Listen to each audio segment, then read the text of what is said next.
Clint Eastwood refused to answer Fallon, then broke down in front of everyone. Jimmy Fallon asked Clint Eastwood a simple question. Eastwood looked at him, said nothing. The silence lasted long enough that the band stopped tuning, long enough that a segment producer in the control room quietly picked up her headset and said, to no one, "Don't cut." He was 94 years old, and he sat in that chair like a man made of something older than wood, and for 11 seconds he did not speak. Then he reached into the inside pocket of his jacket and placed a photograph on Jimmy Fallon's desk. And the entire studio went somewhere else. It was a Wednesday evening in March, the kind of taping that fills itself. The Tonight Show audience that night was the generation that had grown up with Eastwood's face on drive in screens and living room televisions, 55 to 70.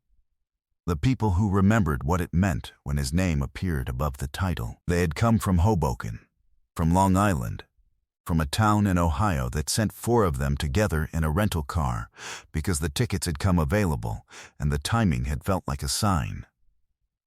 They had come because a man like this does not appear on late-night television often, and they understood, without being told, that when he does it is worth the drive. Everything was set. Everything was in order. A segment producer named Rita Hollis, who had been in television for 22 years, would say afterward that she had never once instructed a camera operator to stay on a subject during dead air. She gave the instruction that night. Jimmy had been working through a prepared set of questions about Eastwood's new project, and the conversation had been good, unhurried, dry-humored, the kind of exchange that feels like it has air in it. 40 minutes in, Jimmy had said, simply, that he'd heard Eastwood had brought something with him that evening, something he'd carried for a long time. Eastwood looked at him, not the practiced look of a man managing an interview, something else. A recalibration, like a person who has decided, very quietly, to do something they cannot undo. Then the 11 seconds, then the pocket, then the photograph. Not framed, not laminated, not preserved behind glass, just a photograph, black and white. Edges worn to nothing on 2 corners. The kind of thing you handle often enough that it stops being paper and becomes something else entirely. Jimmy reached for it instinctively, and Eastwood's hand came down flat, gently over the photograph, not taking it back, just holding it there. Still, Clint. Jimmy's voice. Low, careful, you all right? The entire studio froze. 300 people held their breath. The wrong assumptions arrived immediately. He was 94. He had looked tired in the pre-show walkthrough. Someone in the audience audibly said nothing but shifted forward in her seat. The band was completely still. His voice, when it finally came, was barely above a whisper, but caught perfectly by his microphone. Tommy. One name. That was all. To understand what happened next, you need to understand what happened in 1961. Clint Eastwood wasn't always Clint Eastwood, the director, the icon, the man the 20th century borrowed its idea of silence from. In the spring of 1961, Clint Eastwood was 30 years old, and 3 years into a television contract he was beginning to outgrow. Rawhide had given him a face and a steady paycheck, and very little else. He was not yet the Eastwood the world would eventually build myths around. He was a tall man with good instincts and a restlessness he had not yet found language for, living in a rented house in Studio City and spending his Sundays at a small airfield in the San Fernando Valley because flying was the only thing outside of acting that made the noise inside his head go quiet. The airfield was called Whitman Air, which no longer exists. The runway is a neighborhood now. On a Sunday morning in April of that year, a man named Thomas Briggs was teaching a private ground school class in a converted hangar at the south end of the field. He was 47 years old, a retired Air Force flight instructor from Amarillo, Texas, who had flown B-29s over the Pacific in the war, and had come home with a limp in his left leg, and an unshakable belief that teaching men to fly was the closest thing to useful work a person could do. He ran the class himself. No assistant, no registration system, just a chalkboard and 7 folding chairs and whoever showed up. Eastwood had shown up looking for the office to book an instrument rating lesson. The office was locked. He had sat down in a folding chair in the back of the hangar while he waited, and Thomas Briggs had looked at him once and continued writing on the chalkboard as if a television star in the 3rd chair was entirely unremarkable. Eastwood stayed for the whole class. He came back the following Sunday, and the one after that. Briggs had a quality that was unusual in men who had seen what he had seen. He was not diminished by it. He talked about flying the way other men talk about faith, not with reverence, but with a complete and personal certainty. He had a daughter in Amarillo he called every Sunday evening. He drove a 1955 Ford pickup that he had repaired 3 times and intended to drive until one of them stopped working. He came alone to the airfield on the days he wasn't teaching because he said the quiet there was different from the quiet everywhere else. They built what men sometimes build when the setting is right, and neither of them is performing anything. A friendship that didn't require occasion. They flew together on Tuesday mornings when Rawhide's schedule allowed. Briggs taught him instrument approaches in weather that the other instructors refused to enter.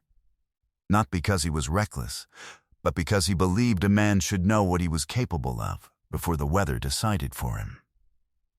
Eastwood was a good student. Briggs told him so exactly once, which Eastwood understood was the highest available compliment. In September of 1961, Briggs pulled him aside after a flight and handed him something. A photograph. The 2 of them standing in front of the Cessna 172 they had been using, taken by a line mechanic who had borrowed Briggs's camera. Briggs had written on the back in pencil, not a long message. 2 sentences. Eastwood read them standing on the tarmac, with the engine still ticking, and did not say anything. He put the photograph in his jacket pocket. He kept it there until the jacket wore through. Then, he moved it. Eastwood's career accelerated the following year. The calls changed. The scale changed. Sergio Leone came with an offer, and the life that followed. The spaghetti westerns. The Dirty Harry films. The directing career that no one had predicted and everyone later claimed to have seen coming pulled him away from Tuesday mornings at Whitman Air the way weather pulls you away from a flight path. He wrote to Briggs twice. He received one reply, short and characteristic, which said only that the instrument approaches were what mattered, and Eastwood had been good at those. He had not heard from him after that. He had looked once in the mid-1980s through a contact who knew people in Amarillo and had been told that Thomas Briggs had retired to a property outside the city and was not in good health. He had thought of him in the way you think of the people who taught you something before you knew it was being taught. The photograph had lived in a small wooden box on Eastwood's desk in Carmel for 40 years. Subscribe and leave a comment, because the most powerful part of this story is still ahead. 4 months before the Tonight Show taping, a woman named Patricia Briggs Calloway had written to the show's talent relations office. She was Thomas Briggs's daughter. Her father had died in October, lung cancer, diagnosed in July, gone by the first week of fall the way it goes when it moves fast. He was 89 years old. In the final weeks, he had asked Patricia to do one thing. He had said it with the same flat certainty he had apparently applied to everything. Find Eastwood and give him back the photograph. The one from September 1961. He had kept his copy in a frame on his kitchen wall for 60 years. Patricia had found the frame still hanging there the morning after he died, wrapped it in a dish towel. and spent 3 weeks figuring out how to reach a man who had not given interviews in 4 years. The show handled the approach quietly. Eastwood had been told only that someone connected to his past had something for him. He had not been told who. He agreed, against the advice of his representative, not to be briefed further. He told the segment producer in the makeup room, in a tone that did not invite discussion, "I want her to feel like a person, not a moment." Behind the scenes, Eastwood had made a decision that defied every producer's expectation. He had brought his own copy of the photograph, the original, Briggs's handwriting still faintly legible on the back after 63 years. He placed it in his inside jacket pocket before leaving his hotel that morning and had not mentioned it to anyone. But this is the moment no one in the studio and no one watching at home ever saw coming. The name was barely out of his mouth when Patricia Calloway stood from the 7th row. She was 63 years old, compact and composed, her father's posture in the straightness of her back. She was holding a framed photograph against her chest.